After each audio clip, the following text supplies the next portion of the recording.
Hey there, Erotica fan. Thanks for stopping by.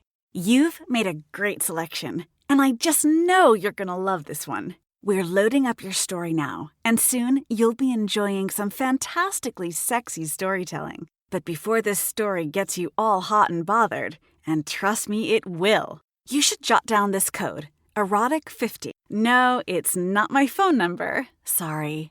It's a special offer code from our friends at adamandeve.com.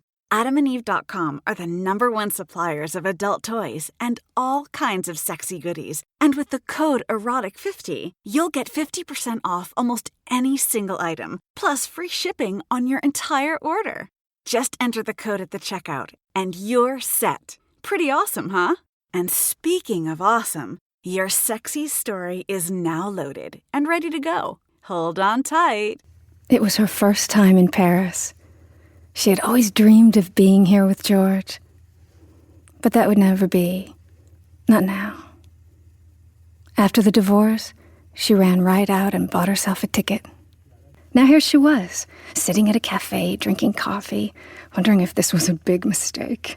She was alone, and sitting there made her realize just how alone she was.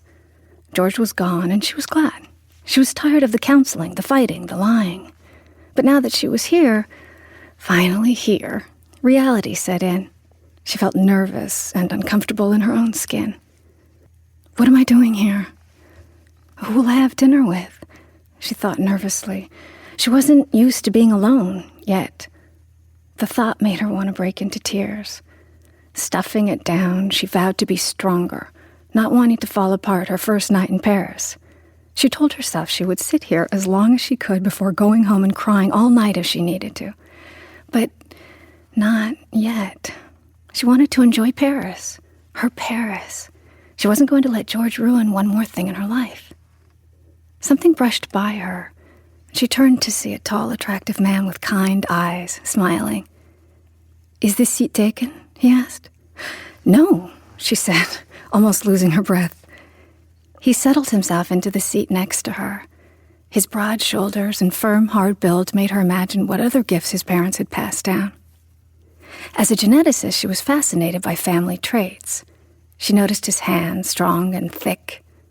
George had small, weak hands to go with a small, weak personality. These hands, they were a work of art. She wondered what they would feel like caressing her body, touching her face. His jaw was square and his face youthful. She wondered how many women had loved that face. She slowly uncrossed her legs, and crossing them again realized her thoughts had gone south. To her surprise, she was all hot and moist between her legs. She thought of the last time she and George had made love. It was hollow and empty, and she couldn't wait for it to be over. She didn't think it would be hollow with this man and those hands. Thinking of sex, she thought of her first time, Dennis Brooks. It was the summer after her senior year of high school. They had been dating for several months, and he took her to the pond near her house. She remembered how warm the day was and how the sun felt on her skin. They lay on a blanket staring into each other's eyes.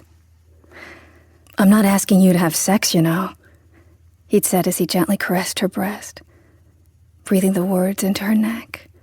"It's just, I love you. I love the way you feel. Your skin is amazing."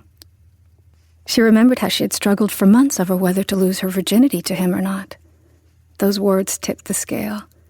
She remembered how this feeling welled up inside her, and she just had to have him. Nothing and no one could stop her now. She kissed him with every inch of her body. He held her tight as if letting her go might be certain death. There was a fire down there that she had never felt before, so fierce were the feelings. She wavered between fear and desire, not knowing which feeling was which. They'd somehow felt the same. He awkwardly took off her pants, then her panties. He was hard as a rock. It was as if he had waited his whole life for that moment. He fumbled a few times to find that right place. And when he did, it was a mixture of great pain and a blissful knowing, almost as if it was and wasn't her first time. His thrusting was like an obsession. He was possessed by something bigger than the both of them. Then it was over. She remembered she was still on fire, wondering if that was normal. She felt that way for 2 days, thinking it might never go away. She and Dennis had sex every chance they could for the rest of that summer. Each time seemed to get better and better. They explored each other like crazed archaeologists looking for hidden treasures, and oh, how they found them. She remembered the last night they were together. He made a special picnic by a lake. They drank cheap champagne until they giggled. Then he caressed every inch of her body with such care and concern. With his tongue, he tasted every inch of her skin, licking the saltiness of her, nibbling the sweetness. She couldn't remember being made love to like that since. She chuckled to herself, realizing that she was now old enough to be the mother of that 17-year-old boy. What happened to all those years? She ran into Dennis several years later. He was married and had a pregnant wife. She had no regret at the time of not pursuing him in college, but now, after everything, she felt a sudden sadness. Where is this coming from, she thought. She had forgotten all those old feelings and how love could be. She wondered if Dennis was still married. Maybe she could look him up when she got back. She quickly dismissed the thought. How desperate was she to think of looking up her high school sweetheart, who would surely think she was a wacko? She decided to tuck the thought away in her head. Maybe I'll look him up. Maybe I should do something drastic or crazy. Maybe I'll have a succession of lovers until I find the right one. Maybe I'm just losing my mind, she thought. Then she thought of Ben. She met Ben her senior year of college. He wasn't the greatest lover, but he was funny. He made her laugh until she thought she would burst.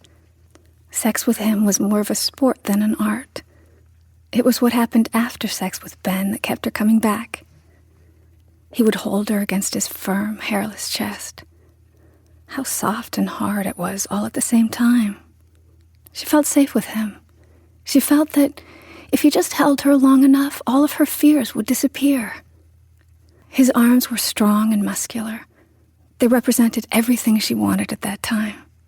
Someone to take care of her and tell her everything would be okay. But it didn't last long. George appeared and swept her off her feet, making her forget good old Ben. George seemed to have the world at his fingertips. Handsome, funny, and charming. His family had money and he was studying to be a lawyer. What more could I have wanted, she thought. A lot more, she now realized. George had a certain air of authority that almost paralyzed her. Yes, he mesmerized her in a way no man had ever done before. She remembered their first year of dating. She hung on his every word as if at any moment he might say something that would change the world. She gave her body to him any moment she thought he wanted her. Once she stopped, she knew that things would end. She gave everything to him and kept nothing for herself. She knew why he stopped loving her. She was never really there. She swore to herself that she would find someone to rekindle all those feelings she had left behind. The man seated next to her turned toward her.